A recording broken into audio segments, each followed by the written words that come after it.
So in this video, I'm going to be showing you the perfect 2-light setup for the studio. I'll also be showing you a few different things that you can do to get more dramatic or less dramatic images, and little things that you can add to make your images just give a little bit more pop. And just so you guys know what I'll be using for this video, first and foremost, I use the Godox AD400 Pro.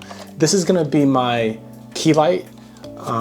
Normally this is battery operated and it comes with a battery, but you can also buy this attachment that lets you plug it into DC or AC or DC. I don't know which one it is. You can plug it into the wall and you get some pretty good recharge times using that. I'll also be using the DP400 III. I actually have two of these, but for this video I'll only be using one. These are built for studio lights. You plug it in and they can be connected because they're both Godox, so they connect and communicate all using just one transmitter. Lastly, I also have a few attachments for my key light. For my key light, I'll be using this 22-inch beauty dish. It's white coated on the inside.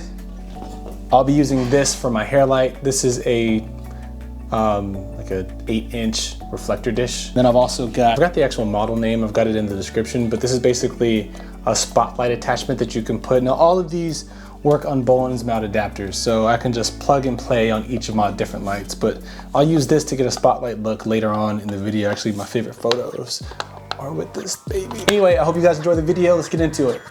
So, for this first look, I've got a 22-inch beauty dish, here we go. Front and center above her, shooting right down about 3 feet from her face. And then behind her, I've got a hair light on the model's right side, camera left side, using a 12-inch reflector dish, which is relatively harsh light, just to give her some separation from the background. This is more of a standard lighting setup where you've got her front lit, you've got your key light, and then you've also got a hair light behind her. Relatively simple to do, relatively simple to use. And you'll get some pretty clean photos using this setup. And it's important to get creative. So I wanted to get a little bit more of a dramatic photo as well. And so I turned off the key light. Good. Look towards that wall. Wanted to just use that side lighting that's behind her, the hair light, to see what it would look like. And the photos turned out phenomenally. So always try to get creative with how you do your lighting. Do one light, do two lights, move the lights around. So for this next look, decided to go ahead and switch up the backdrop. So I wanted to add a pop of color. You know, she's got white and black on, so we got the red backdrop. For a few shots, I'm using both the key light and the hair light. You guys can see how it really highlights the right side of her hair, having that hair light behind her. And I've got the key light in the same spot. Just wanted some overall clean lighting on these shots. Now, when you're shooting in the studio, obviously it's important to be dynamic. Now she's not standing up in this shot, which means the light that's above her needs to be much closer to her, so I needed to move that down. Also, something that's really important is to communicate with your model.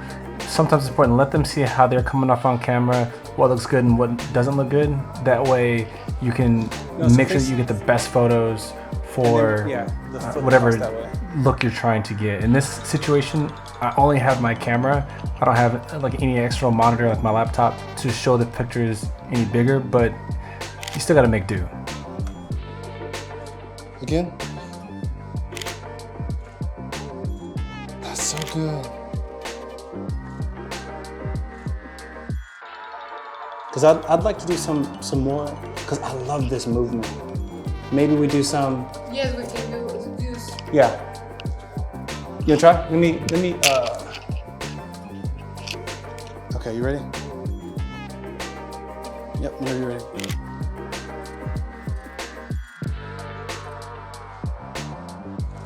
That's good.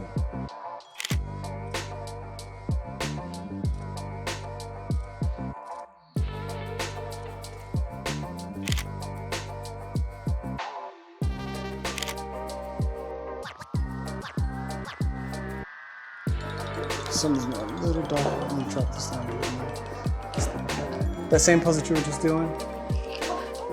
No, when you were laying down like that? It was just a little. Next things next, you know we gotta get the beauty shots. So I'm gonna bring that key light down right in front of her. I still have that reflector right below in order to reflect the shadows from the bottom, so she don't have harsh shadows coming from below. I'm using the 85mm and we're gonna make some magic.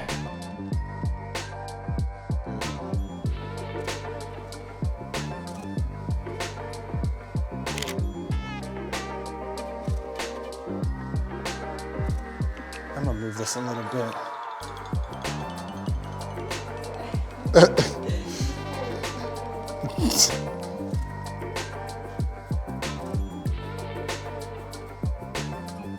Good.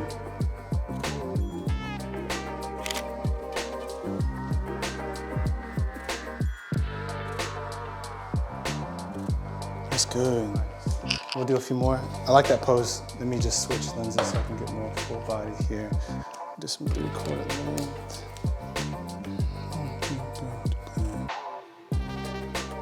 Good. Good.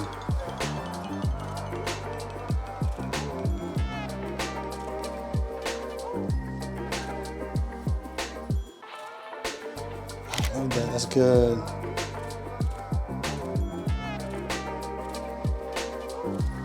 I'm gonna try some without this front light.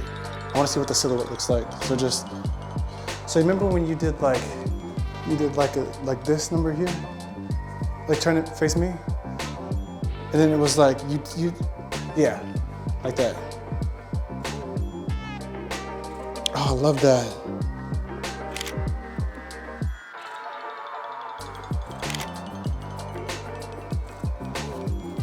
So I'm gonna lower down the light one more time. We're gonna get some sitting poses, and to be honest, these are my favorite shots from the entire shoot. I think they came out fantastic. Yeah. Again, I think that beauty just made a huge difference as far as like the quality of the images that we're about to get. Good. Oh, I love that.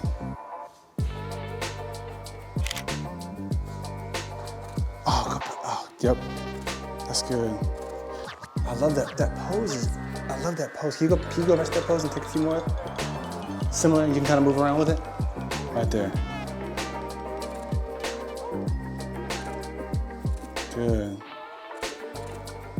Yep, perfect.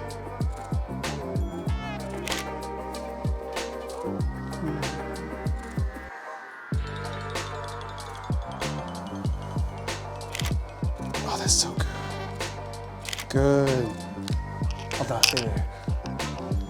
Speak to the business.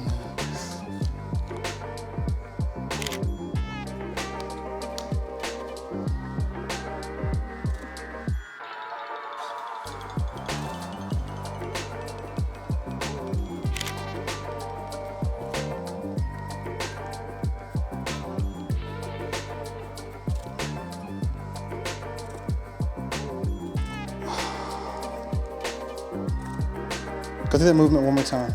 I love that. That was good.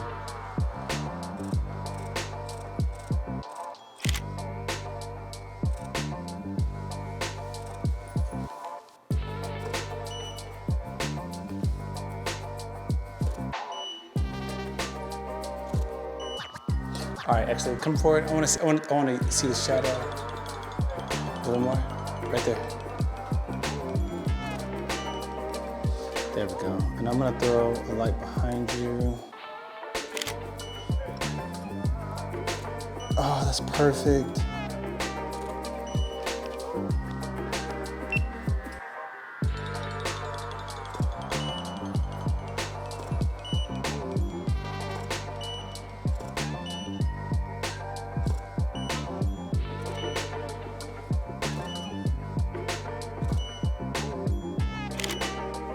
That's good.